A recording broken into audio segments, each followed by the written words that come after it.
Makanya di Quran itu ilmu tertinggi diantaranya menurut orang tasawuf qulillah tsumma dzarhum fi khaudihim yalabun. Saya itu gak pernah takut mati meskipun saya masih muda, karena saya bayangkan mati itu ya baik-baik saja. Ketika saya hidup ya gak tahu cara ngelola nyawa saya, kenapa kok gak pergi. Kamu tahu caranya ngelola nyawa kamu, kok gak mati sekarang? Gak tahu kan? Tahu-tahu masih hidup kan? Tahu-tahu diutang semacam-macam lah. Sebetulnya kita zaman hidup pun gak tahu cara ngelola nyawa kita, cara kerja jantung kita, cara kerja paru-paru kita. Nanti setelah kita mati pun tidak tahu caranya hidup ketika dia. Tapi anehnya kita, mosok manusia sudah dilemah iso hidup lagi. Memangnya kita sekarang bisa hidup karena kita tahu-tahu ya hidup. Ditekdir anak yang melarat, pesek, elek. Orang lain ditekdir anak Kiai, Gus, Mulyo.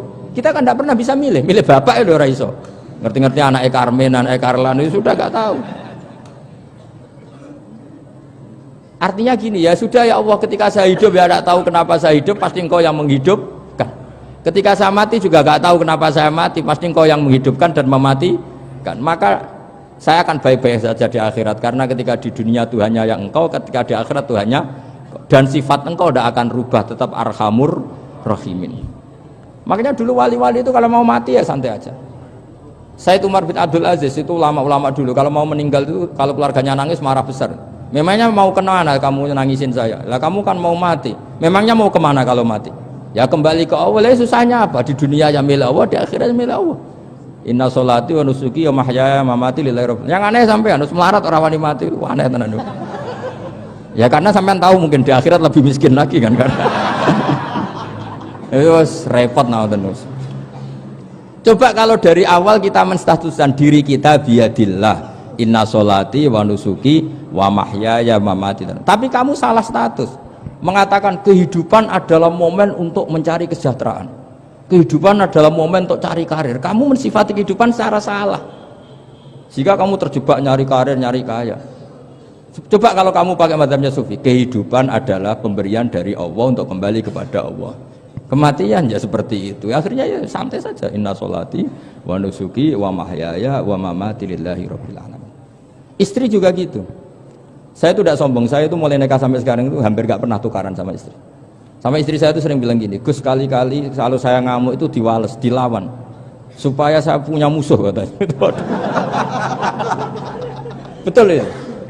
Ya saya bilang gini, Allah itu maha baik sama saya. Ketika harmonis, ganjaran saya ya lewat harmonis itu, sehingga saya ngasih uang, menyenangkan Anda. Ketika Anda marah, ganjaran saya lewat sabar. Ya sudah, itu semuanya baik. Kalau kamu marah, saya tidak dapat pahala. Makanya kalau kamu marah tak dengerin. Ini cara Allah membuat pahala tanpa bayar, kata saya. Justru kalau pas rukun itu untuk dapat pahala harus nyervis, jajak nukokno kelambi mahal katanya. Boros itu pahala yang boros katanya. Tapi kalau kamu marah ini pahala paling murah, nggak usah biaya, dapat apa? Pahala. Cukup sabar. Lu tuh kalau terlatih lama-lama dapat ya biasa saja. Ulama dulu seperti itu semua. Imam Syafi'i itu pernah ada orang baik sekali sama beliau. Orangnya itu munafik padahal. Tapi kalau setelah keluar dari Imam Syafi'i dia memaki-maki Imam Syafi'i. Suatu saat beliau dikasih tahu orang yang tadi muji-muji jenengan itu di luar maki-maki jenengan. Imam Syafi'i itu guyu sebenarnya bukan alhamdulillah. Muridnya kan janggal. Ini dikasih tahu gitu. Alhamdulillah. Kenapa Imam Syafi'i dia kan di luar maki-maki jenengan? Berarti aku wong wibawa ning ngarepku rawani. Ya jadi dianggap enteng saja melihat. Berarti aku wong wibawa ning ngarepku ora wani. Ya sudah. Terus ketika ditanya, tapi itu kan bahaya bagi Anda karena memfitnah Anda gini-gini. Kata beliau, zaka Allah. Yang ngritiknya bahaya itu hanya Allah Ta'ala. Yang lainnya enggak bahaya. Karena ini makhluk dhaif, enggak penting. Loh kamu sampai tersisa dikritik orang karena kamu nganggap makhluk itu penting. Ini gobloknya sampean. Goblok segoblok-gobloknya itu. Coba kalau kamu mensatukan makhluk tetap makhluk, kritiknya enggak penting. Selesai kan? Selesai enggak? Ini problem Anda ada wali itu, kalau dikritik ya susah. Makanya ada wali itu problem menurut saya. Makanya saya nggak ingin nggak jadi wali itu kan. Karena hanya wali yang hidupnya itu la khaufun alaihim wa lahum yahzanun. Orang dulu tuh semudah itu hidup. Gampang sekali. Dulu ceritanya diantara ceritanya manakibnya Sayyid Ja'far Shadiq itu, kalau ada orang memaki-maki dia itu dikirimi hadiah. Kenapa ya? Karena kebaikan kamu telah kamu berikan kepada saya, ini hadiahnya. Sampai malu yang ngeritik itu. Kan kalau orang ngerasani itu kan kebaikannya dikasihkan sama yang dirasani. Lah kamu kan ngajinya seperti itu, tapi dirasani kok susah. Harusnya kan kasih aja, ditransferi saja. Alhamdulillah. Ya karena kita salah menamain tadi. Sing ngrasani pembenci, pembenci itu bahaya.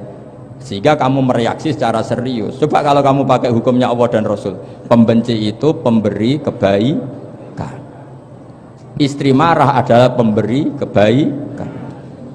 Ada yang berani mulai meraktekan? Latih begitu terus, insya Allah nanti hidup kamu barokah. Itu disebut wa'allama adamal asma. Dan itu yang diajarkan Rasulullah. Rasulullah itu kalau ngajarkan hidup itu gampang sekali.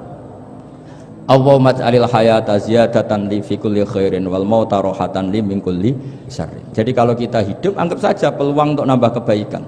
Kalau kita mati anggap saja akhir dari semua potensi kejahatan kita. Anda sekarang mungkin tidak zina tapi potensi zina. Anda sekarang tidak korupsi, potensi korupsi. Anda sekarang tidak selingkuh, tetap potensi selingkuh. Lah anggap saja kalau mati berarti akhir dari segala potensi itu. Alhamdulillah. Makanya saya tuh gak pernah takut mati. Karena saya misalnya setiap saat mati ya saya nanti akan bilang, ya Allah ini sudah mau mati berarti mau akhir dari segala potensi keburukan saya. Alhamdulillah. Makanya itu ulama-ulama dulu kalau ada preman mati, saya guys tonggone ra gelem muni saya. Wah preman kurang ajar. Saya guys tonggone tetap ra gelem muni saya. Padahal kiai ini muni, saya guys pun mati pun mboten saged macam-macam niki pasti. Karena dia dengan mati berarti rohatan mengguli syarrin, keburukannya tidak terulang lah. Lah keburukan nggak terulang lagi itu saya apa buruk? Saya. Makanya kiainya minta saya nggih niki tonggone cek menengahin. Saya nggih menengahin. Makanya suatu saat kalau ada gitu kamu harus bilang apa? Saya pun mboten jahat malih pun mati. Jadi kayak apa coba? Coba sekali-kali statuskan kalau al hayat adalah ziyadatan lana fi kulli khairin. Al maut adalah rohatan lana min kulli syarrin. Sehingga kita hidup ya happy, mati juga happy, gak masalah. Terus kayak misalnya muni ngene, tapi anak bojoku piye? Memang selama hidup anak bojomu bahagia. Ketoke ya tambah musibah ya, Cok. Malah sombong lagi kamu, seakan-akan kamu Tuhan yang bisa mensejahterakan manusia. Wong isih urip kok bojomu wis ndonga muga-muga nang mati malah. Karena gak jelas. Dan ini penting, ini saya utarakan. Jadi ini saya cicil juz 1 wa 'allama adamal asma. Makanya kata Rasulullah, ala ta'jabuna kaifa yusrifu wa annisat ma quraisin wa dhamma. Ini penting, nama itu penting. Karena sekali nama ini salah, coba misalnya orang sepakat darani Fir'aun itu wujida ba'da alam yakun. Fir'aun itu ada yang dulu-dulunya tidak ada. Hal ata alal insani hinum minad dahri lam yakun syai'am madhkur. Coba kalau kamu melihat sekarang kamu hidup itu apa? Untuk sujud. Sujud itu murah, gampang. Untuk mengenal Allah. Allah itu gampang kita kenal karena Allah itu adzaru minadz dzahir. Adzaru dzahir itu Allah, zat yang begitu jelas. Lah mati itu mau apa? Ya menuju Allah. Hidup menyaksikan Allah, mati menyaksikan Allah, itu nyaman. Yang menjadi tidak nyaman karena kamu salah bikin status. Hidup untuk menggapai cita-cita, untuk sukses. Wong komo yo muni ngono, lonte yo muni ngono, copet yo muni ngono.